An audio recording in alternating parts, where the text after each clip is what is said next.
I'm going to share some power yoga sequences that I do as my own practice. These are a few asanas that I've combined together, mainly with Adho Mukha Svanasana, that is the downward facing dog, because I feel that gives a complete and total body workout. But what I've done is I have combined Adho Mukha Svanasana with a few other asanas so that it works different muscles and gives you a good workout. Okay, so I'm going to try and do it to the full extent. You do as much as your body allows you to do. You don't have to do it as much as I do. Listen to your body, work your way to do it to the full extent slowly.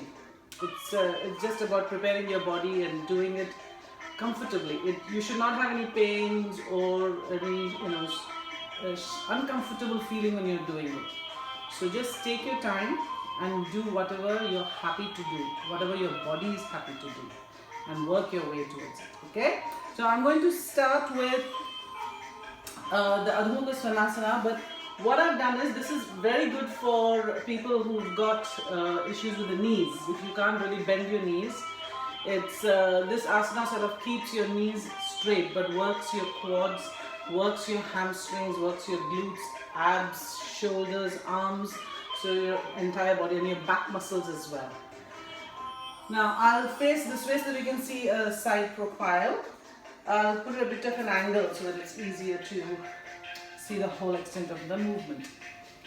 Now I'm going to try and fold forward, that is, try and touch the floor without bending my knees. But you don't have to do that. You can go down only as far as you can, but when you can't reach further, then you bend your knees, because you don't want to injure your back and you don't want to injure your hamstrings or your legs. So you can do it slowly. Now I'll just show you a modification of how you can do it if you don't bend your knees. So you inhale as you raise your arms, and as you exhale, you take your arms out to the side, you bend your knees, and then you take your arms down and place it on the floor. Keep your back straight as possible. Okay? But if you can do it without bending your knees, then this is how you would do it. Now after we do that, I'm going to crawl forward, and then we're going to take a sequence of plank with upward facing dog and downward facing dog. Okay?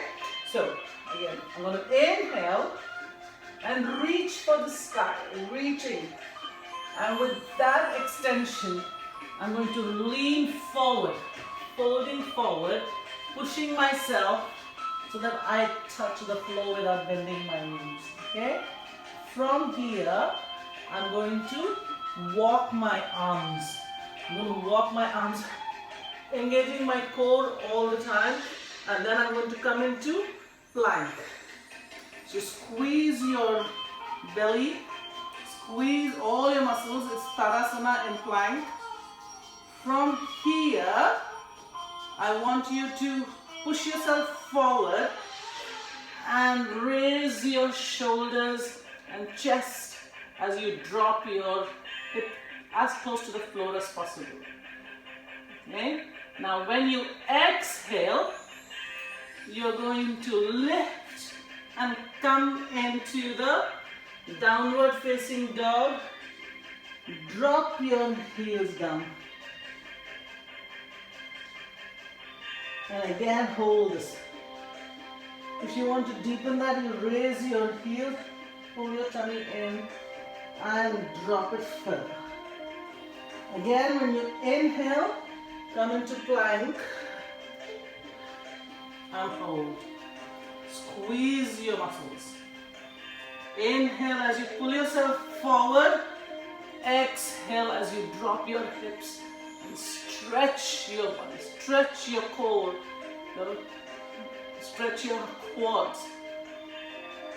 Again, inhale, come into plank, and as you exhale, you raise your hips up and drop your heels.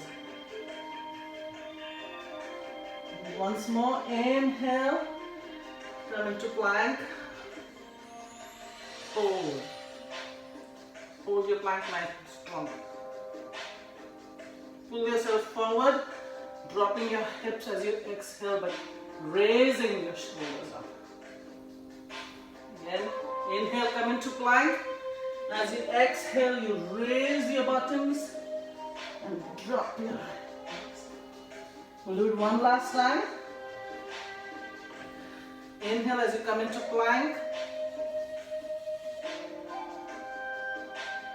Pull yourself forward as you drop your hips down.